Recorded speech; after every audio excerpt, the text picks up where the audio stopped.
La intención es mostrar el trabajo que estamos haciendo en la unidad. Esta es mi diapositiva de conflicto de intereses. En este momento solamente trabajo con la Fundación Santa Fe y con la Universidad de los Andes. Quiero empezar diciendo que el trabajo que hay en la unidad pues hace parte de un grupo que contiene una gran cantidad de participantes, tanto rotatorios como permanentes.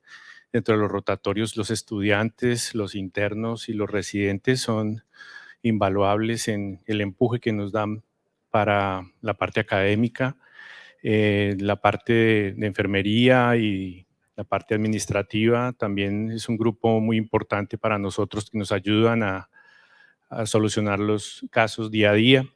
Y el grupo de colegas de la unidad que trabaja con nosotros, que es un grupo que estimamos y queremos mucho por el trabajo en conjunto que hacemos.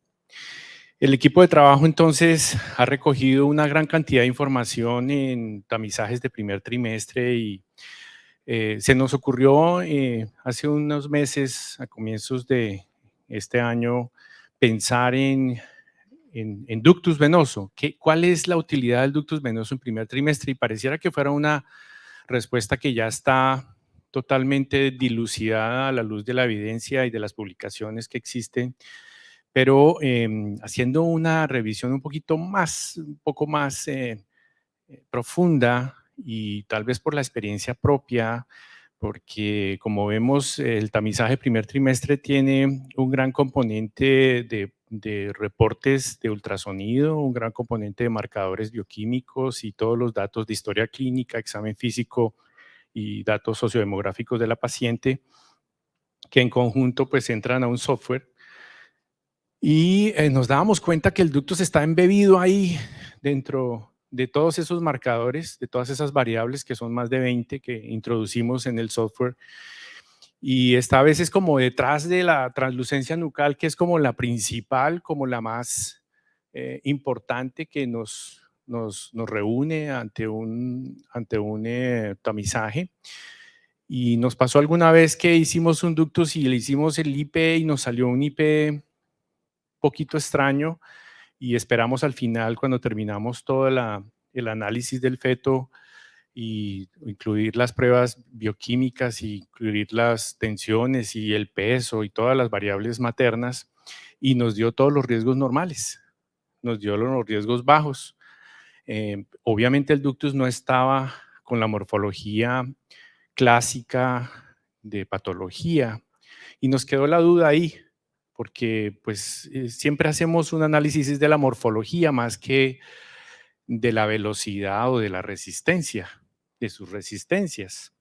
Siempre tenemos presente que debe existir una onda S, una onda D y la onda de contracción auricular, y que cuando ella no está o está inversa, pues está diciéndonos algo ese feto, que hay algún problema. En ese caso, cuando vi que el IP no salía como lo más normal, lo repetí varias veces y después esperé el reporte, pues me di cuenta que había ahí algo que no estaba funcionando bien, y me quise concentrar más en el IP que en la morfología ni en la velocidad. Entonces, bueno, utilizamos el programa de la FETAL, que utiliza un software que ya está diseñado de muchos años atrás, que todos conocemos, en donde incluimos todas las variables. Y al hacer todo ese análisis de riesgos, finalmente, pues vemos si el ductus está asociado con la translucencia o si no está asociado con la translucencia, y vemos si hay alguna cosa que nos haga sospechar en la anatomía del feto, o en los marcadores bioquímicos de la madre, o en las tensiones arteriales que el software pide. Y nos fuimos a hacer un análisis de la literatura y encontramos que sí, claro, las 5 causas frecuentes de análisis en ductus venoso como predictor de patología, pues son las de siempre. Tenemos claras las anomalías cromosómicas, tenemos claras las malformaciones cardíacas, el embarazo gemelar, lo que utilizamos para definir restricción del crecimiento intrauterino y cómo se debe manejar, y algunas publicaciones de resultado perinatal adverso basadas en más que todo en pérdida gestacional temprana. Pero encontramos publicaciones que hablan de que el ductus venoso se puede alterar en pacientes con diabetes, se puede alterar en pacientes con preeclampsia, eh, y se pueden alterar sobre todo en parto pretérmino. Están asociadas a estas resistencias aumentadas del ductus venoso en parto pretérmino. Entonces, pues fuimos a revisar bien cómo era el tema. Nos dimos cuenta que estamos concentrados en perinato, buscando la morfología del ductus venoso, de la onda del ductus, pero a veces no nos damos cuenta que el IP puede salir un poquito cerca al percentil 95 o al percentil 5, y eso también nos puede estar hablando de algo, e incluso no nos puede a veces acompañar en los riesgos como de alto riesgo o de riesgo intermedio. Entonces tenemos claro que en el primer trimestre el ductus nos ayuda a neuploidías, a encontrar cardiopatías o a sospechar cardiopatía, a pérdida temprana de la gestación, hay múltiples publicaciones, anomalías fetales mayores también. Y en segundo y tercer trimestre, más que todo, está relacionado con restricción, en el seguimiento de la restricción y en los desenlaces del embarazo gemelar. Sí es claro que cuando un ductus venoso está de nuevo con la inversión de la onda A puesta en el feto, pues estamos hablando como de un primer trimestre donde no significa que el feto se vaya a perder por un daño hemodinámico sostenido o secuencial como es el de la restricción del crecimiento.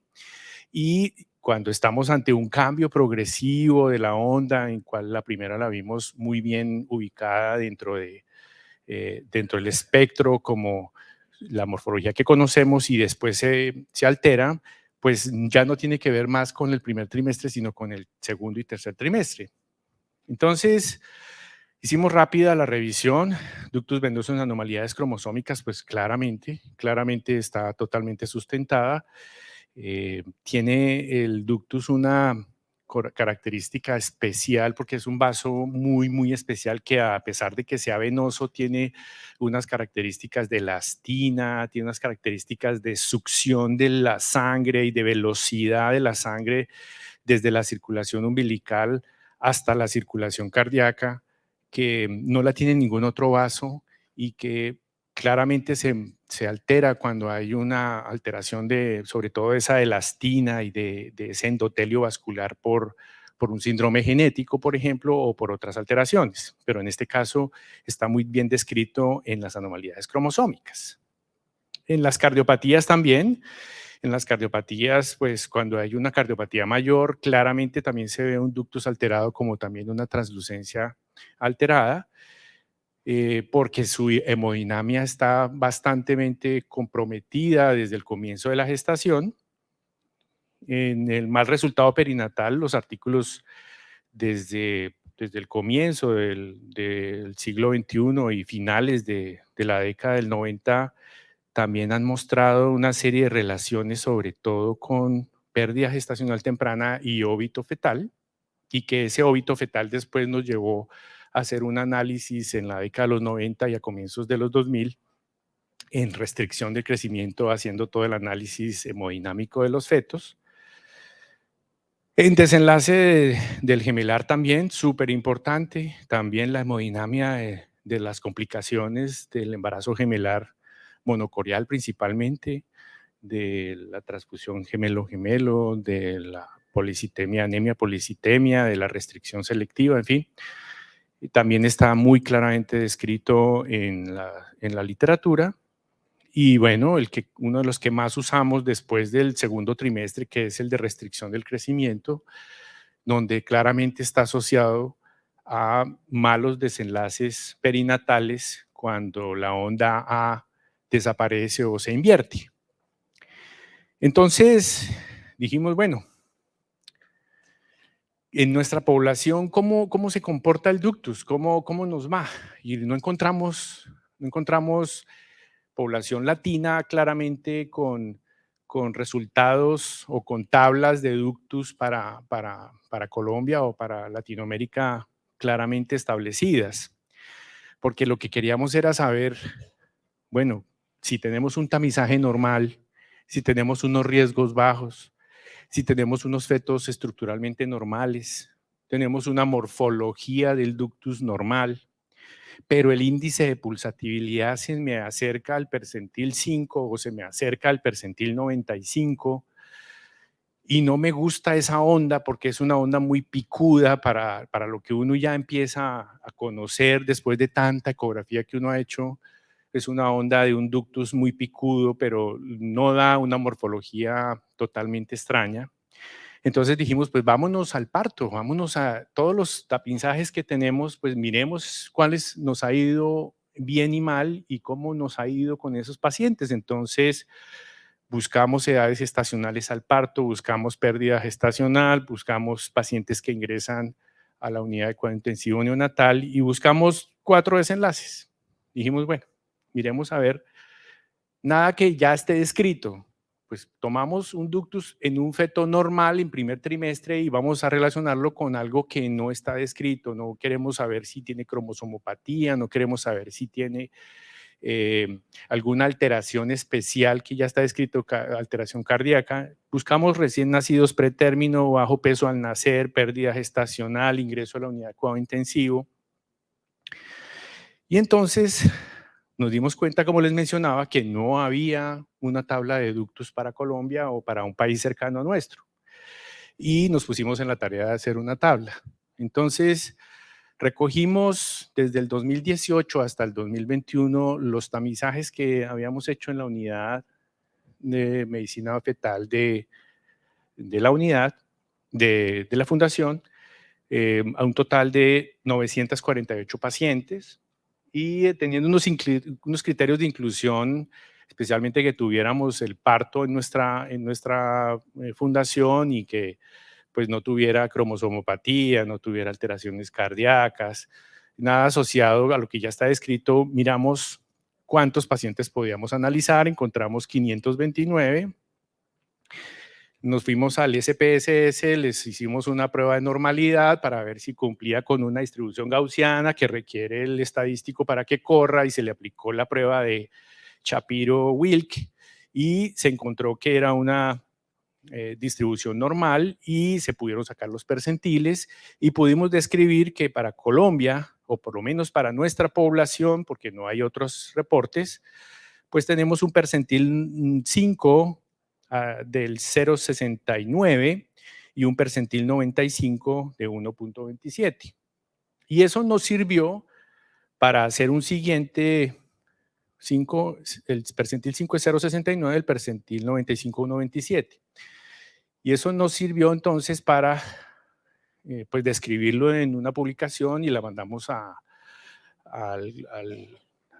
Congreso de Medicina Materno-Fetal de Norteamérica, la Sociedad Americana de Medicina Materno-Fetal, que va a ser presentado el febrero 6 próximo.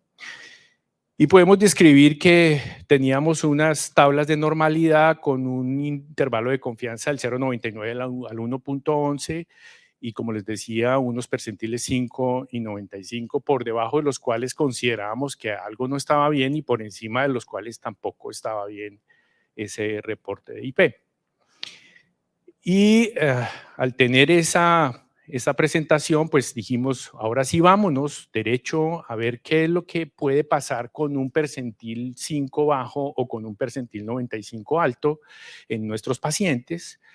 Y entonces hicimos una siguiente publicación que es subrogada de la primera, obviamente, asociación entre el índice de pulsatividad del ductus venoso en el primer trimestre y mal resultado perinatal en nuestra población.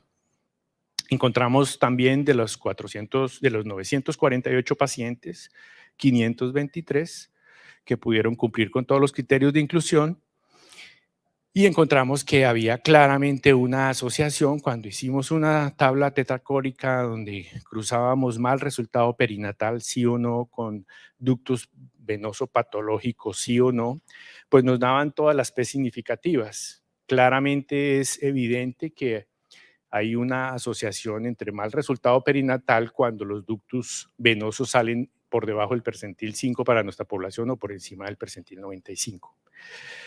¿Qué hay dentro de todo esto? Pues que tenemos más o menos 119 pacientes que tienen de las 523, que corresponden más o menos al 22% de la población, que tienen una asociación con el mal resultado perinatal. Ahora, el tema es, ¿por qué tienen la asociación?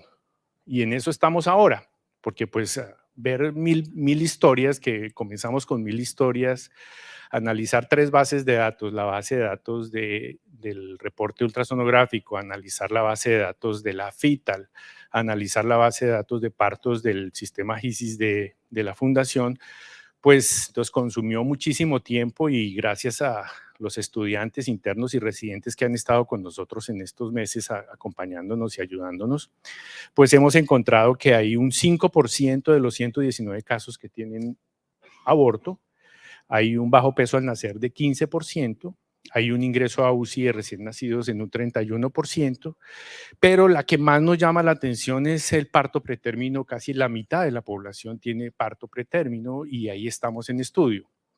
Estamos mirando una siguiente publicación un poco más robusta. Empezamos a recoger ya pacientes del 2022 y queremos completar 2022 y de pronto algo del 2023 para poder llevar a otro evento científico importante que de este parto pretérmino tiene que ver con preeclampsia, con diabetes, incluso con restricción y con otras patologías maternas como el hipotiroidismo o alguna otra patología médica asociada. Estamos en un cuarto nivel y tenemos pacientes renales crónicas con alteraciones hepáticas, bueno, otros tipos de pacientes que pueden generar algún tipo de patología fetal o incluso alteraciones fetales que no hemos documentado claramente. Entonces, estamos en ese proceso, porque pues de 119, digamos que son del 50%, son alrededor de 60 pacientes. Todavía ese número, esa muestra no nos da tan grande como para poder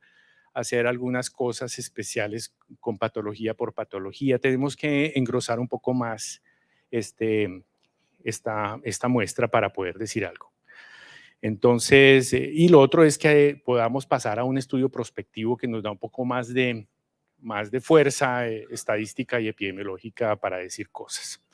Entonces, simplemente este era el mensaje que teníamos, que estamos contándoles, que estamos trabajando en ductus, que estamos trabajando específicamente en el IP del ductus. No nos interesa si la morfología ha cambiado o está cambiando o va a cambiar. Estamos trabajando en si podemos definir algún patrón especial con el IP. Puede que no encontremos nada, pero estamos haciendo un ejercicio bastante interesante y estamos aprendiendo mucho de este órgano que es supremamente apasionante.